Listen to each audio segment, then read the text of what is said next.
السر اللي هيخليك مبسوط طول حياتك في أي موقف أنت بتتعرض له مهما كان وحش، وفي أي حاجة بتحصل في حياتك. هي حاجة صعبة شوية بس هقولك إزاي تعملها. طيب إيه هو السر ده؟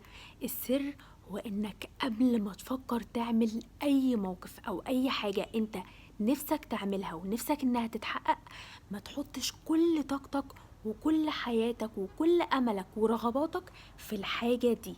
طب ازاي نعمل كده؟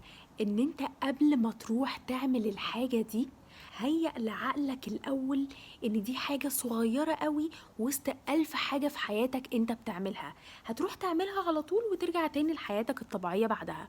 ما تحطش عقلك كله فيها وتسكت حياتك كلها عشانها. لكن لو لقيت نفسك مش قادر تهيأ لعقلك ده وحاسس إن أنت رايح تعمل الحاجة دي بكل حماس وحياتك كلها متوقفة على